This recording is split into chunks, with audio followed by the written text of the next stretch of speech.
सुलभा और जनक संवाद। सुलभा भारत की महान विदुषी नारियों में से एक थी। उसने अपने ब्रह्मज्ञानी गुरु के सानिध्य में रहकर बड़ा कठोर तप किया था। उसके चेहरे पर तप का अपूर्व तेज छाया हुआ था।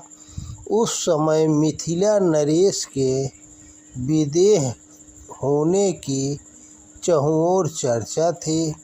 सुलभा राजा जनक के ब्रह्मज्ञान को परखना चाहती थी, सो एक दिन वह राजा जनक के दरबार में पहुंच गई। यह बात उस समय की है जब कन्याएं राज दरबार में नहीं जाया करती थी।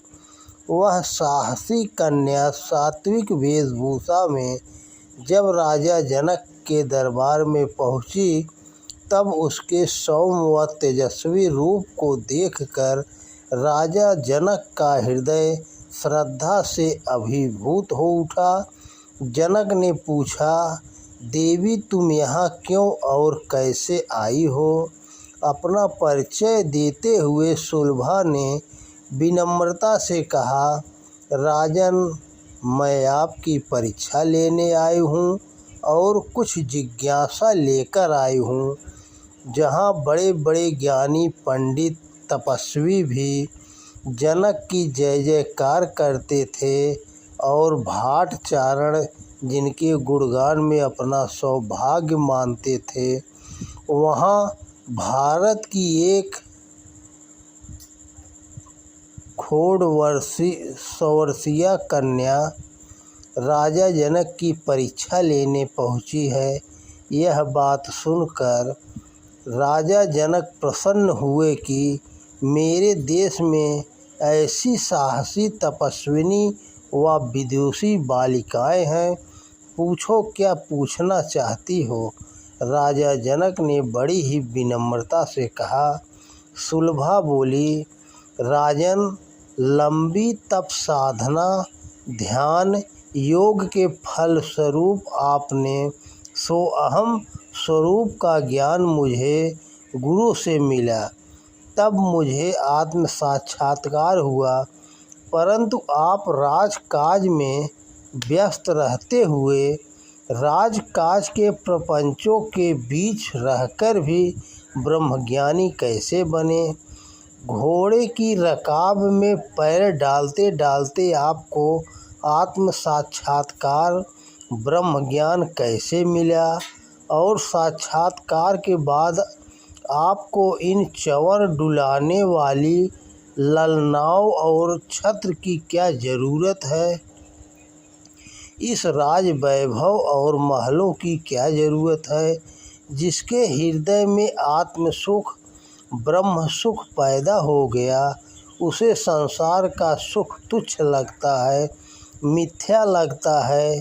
फिर भी हे राजन, आप संसार के नाश्वर सुख में क्यों पड़े हैं? सुलभा के प्रश्नों को सुनकर राजा जनक बोले, सुनो कन्या, पिछले जन्म में मैं व मेरे कुछ साथी हमारे गुरुदेव के आश्रम में जाते थे। गुरुदेव हमें जप तप ध्यान आदि का अभ्यास कराते थे। एक बार गुरुदेव कहीं घूमने निकल गए।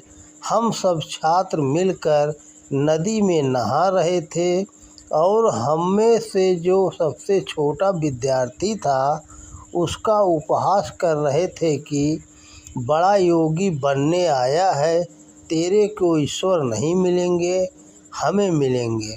और मैंने उद्दंडता करते हुए उसके सिर पर चोट भी पहुंचाई। हमारे व्यवहार से दुखी होकर वह रोने लगा। तभी गुरुदेव पधारे और यह देखकर बहुत नाराज हुए और बोले, जब तक इस नन्हे बालक को ईश्वर की अनुभूति नहीं होगी, तब तक तुझको भी नहीं होगी, और जब होगी तब इसी नन्हे बालक की कृपा से होगी। समय के साथ हमारा वह जन्म पूरा हुआ। हाँ, जीवन के अंत तक गुरुद्वार पर रहते हुए अनवरत तप ध्यान चलता रहा। उस साधनादि के प्रभाव से इस जन्म में मैं राजा बना और वह नन्हा सा विद्यार्थी अष्टावक्र मुनि बना। अष्टावक्र मुनि को माता के गर्भ में ही परमात्मा का साक्षात्कार हो गया। उन्हीं अष्टावक्र मुनि के चरणों में मैं आत्मज्ञान की प्रार्थना की।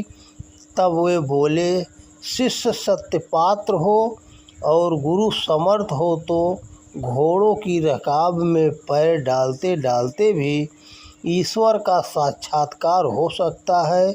डाल रकाब में पैर। मैंने रकाब में पैर डाला तो वे बोले, तुझे ईश्वर के दर्शन करने हैं, लेकिन तुझे क्या मानता है? आपको मैं गुरु नहीं सद्गुरु मानता हूँ। अच्छा, सद्गुरु मानता है तो ला दक्षिणा। गुरु जी के तन मन धन अब सब आपका है, मैंने कहा और पैर उठाने लगा तो वे बोल उठे, जनक तेरा तन मेरा हो गया तो फिर मेरी आज्ञा के बिना पैर क्यों उठा रहा है?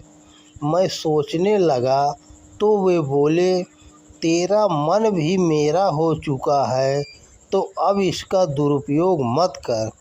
फिर मेरा मन शांत हो गया। फिर बुद्धि से विचारने लगा तो वे फिर बोले, जनक छोड़ अब सोचना। गुरुदेव ने थोड़ी देर शांत होकर कृपा बरसाई और मुझे आत्मत्व का साक्षात्कार हो गया। अब मुझे तो यह संसार स्वप्न जैसा ही लगता है और चैतन्य रूप आत्मा ही अपनी लगती है। दुख के समय मैं न तो दुखी होता हूँ, ना ही सुख के समय सुखी। अब मैं मुक्त निर्द्वंद हूँ, स्वतंत्र हूँ और मुक्तात्मा होकर ही राज करता हूँ। मैं राज्य में हूँ पर राज्य मेरे भीतर नहीं है। सुलभा, तुम्हारा दूसरा प्रश्न था कि ब्रह्म का आनंद मिल रहा है तो फिर आप राजगद्दी का मज़ा क्यों ले रहे हैं? मेरे गुरुदेव ने कहा था, अच्छे व्यक्ति अगर राजगद्दी से हट जाएंगे तो स्वार्थी, सत्ता लोलुप और भ्रष्ट लोगों का प्रभाव बढ़ जाएगा। ब्रह्मज्ञानी यदि राज करेंगे तो प्रजा में भी ब्रह्मज्ञान का प्रसार होगा। सुलभा, ये चंवर और छत्र राजपद का है, इसलिए हम इस राज परिधान का उपयोग करके मैं अच्छी तरह से राज करता हूँ और राजकाज से